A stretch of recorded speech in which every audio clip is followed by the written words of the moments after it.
anybody's gone to any effort to issue subpoenas or obtain witnesses other than this jury issue.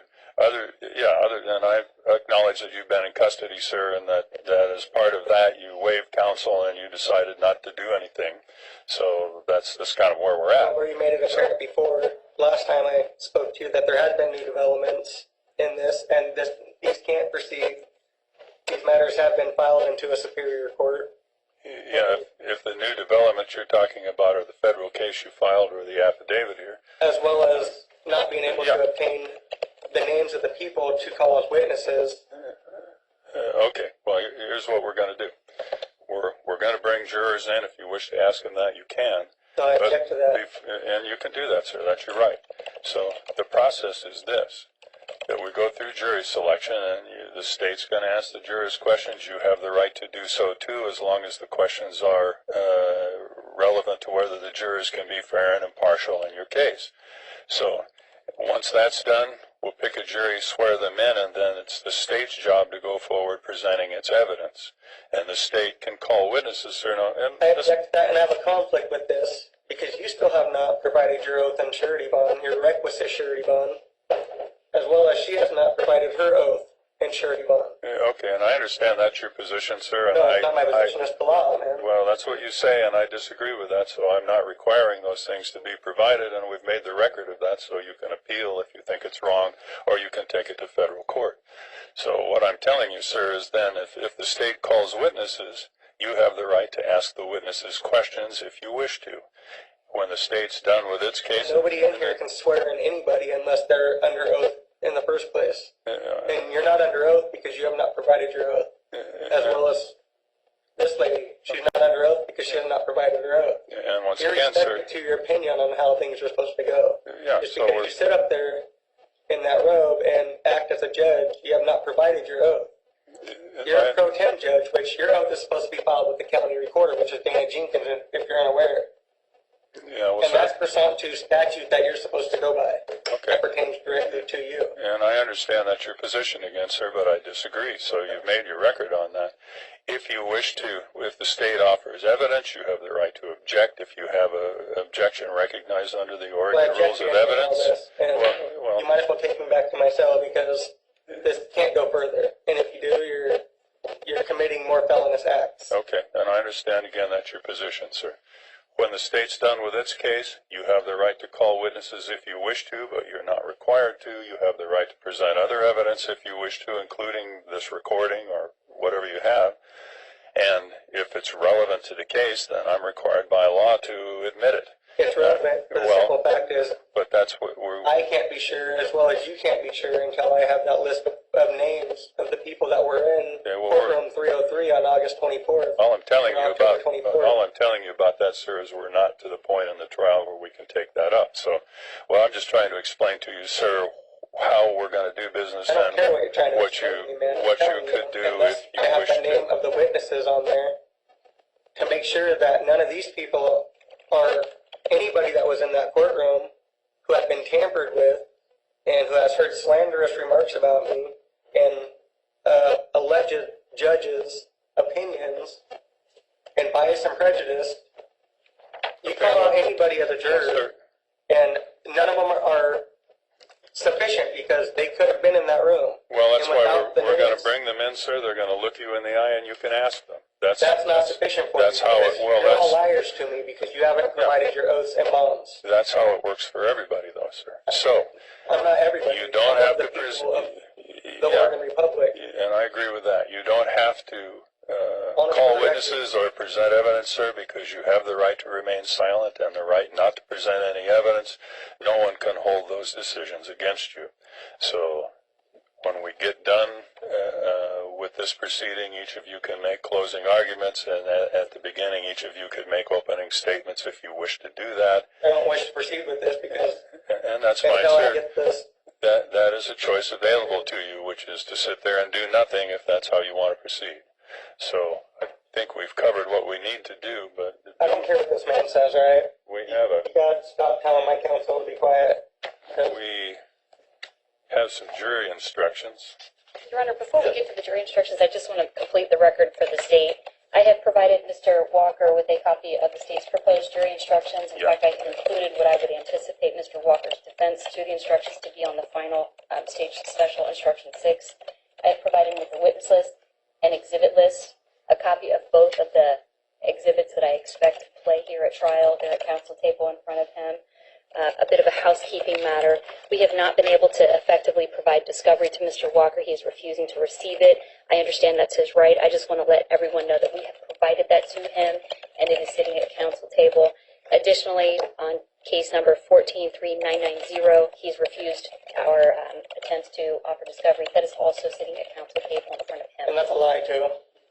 So just want to put that I on the object record. to that. The last issue that I have That was before the jury. forcefully given that by... All right, sir. So before we let the jury come in, I'm told that he still has his jail bracelet on. I understand he has a right to continue to wear that. However, I just wanted on the record that he waives any appeal that would ensue from such a bracelet being worn. Yeah. Okay. So, sir, we talked about the street clothes the other day. It's the same issue with the jail bracelet. Maybe the jurors will look at that and won't even know what it is, but there's a possibility that someone might. I've been incarcerated and and here's the risk, though. Someone might see that and recognize that it means you're being held in custody, and they might improperly draw an inference or make a decision that because you came from jail, you must be guilty of the crime.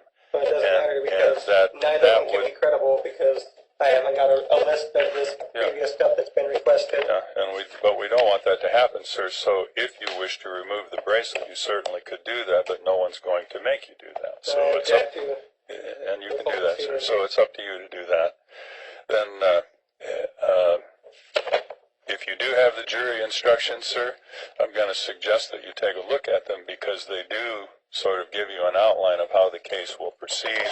It tells you that you don't have to testify if you don't want to. You don't have to call any evidence, any witnesses, or present evidence. Says is what she wants the jury to see, which that's tampering with the jury in itself. You can't direct the jury to see what you want them to see and only what you want them to see and only the law and facts that you want them to see. Well, sir, that's not the way a jury works. Well, that's why you're here, sir, to tell them what you want them to know and tell them what you think the law is. That's why you're here, sir. So if you choose to do that, you can. If you choose not to, that's also your right. So if you want to take a look at those instructions, sir, they may be helpful to you. But the most important thing, in my opinion, that you need to be aware of about how this works is that the state must prove you committed the offense they claim you committed or will find you not guilty. That has to be the outcome.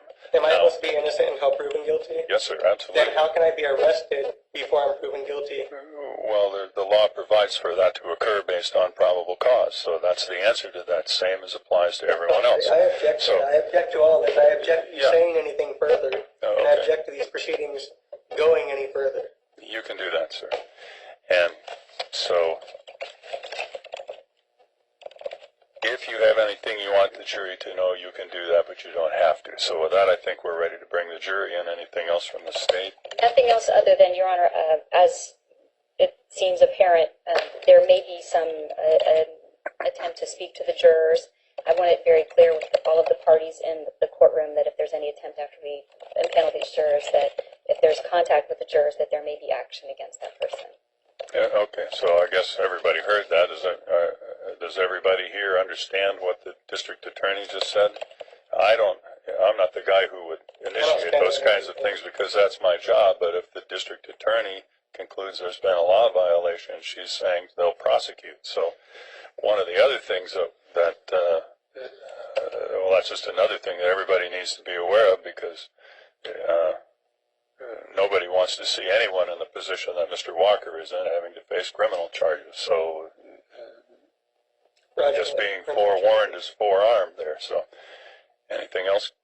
No, sir. Okay, what we're going to do then is bring in the jury, sir, and as I said, if you wish to question them about if anybody's contacted them and tried to bias them against you, you can certainly ask that question. So let's go ahead and bring them in.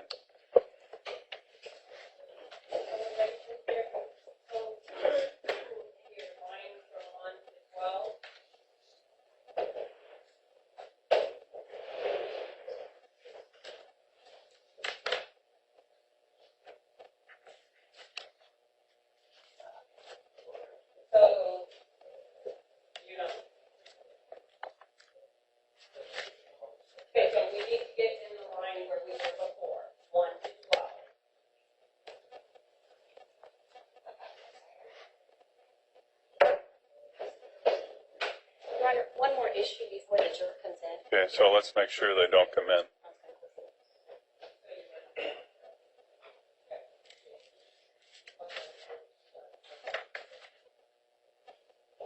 Yes.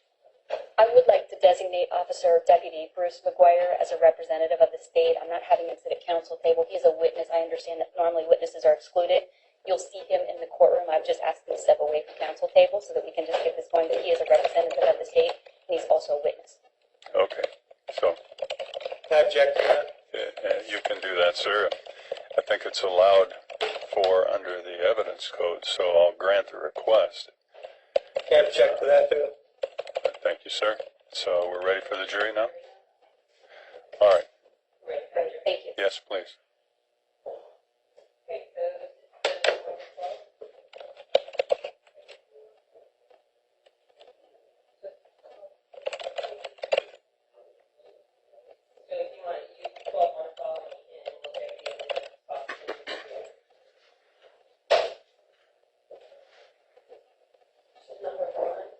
Sir, please remove your hat. Thank you.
Okay, we'll do it right after the next set. All right, ladies and gentlemen, before we get started, I want to make sure we have everybody seated in the right order, so I should have juror 90 in seat 1, 89 in the next seat, 29 in the next seat, 103 in the next seat, 43, 104, 96, and then I believe 92 is down on this end, sir. Thank you. 12, 27, 26, and 65. All right, thank you. So, ladies and gentlemen, the first thing we're going to do is ask the jurors in the jury box and all potential jurors to please rise and take the oath to begin jury questioning. Morning. Please raise your right hand. Do you and each of you solemnly swear that you will well and truly answer all questions pertaining to your qualifications to act as a juror in this cause, so help you? Thank you. You may be seated. All right, ladies and gentlemen, the next thing we do is give an introduction about the case, and after that we'll start with voir dire, which is questioning of the jury. So, ladies and gentlemen, today we're selecting a trial jury for the criminal case of Christopher Robert Walker. In this case, the state is represented by Michelle Branham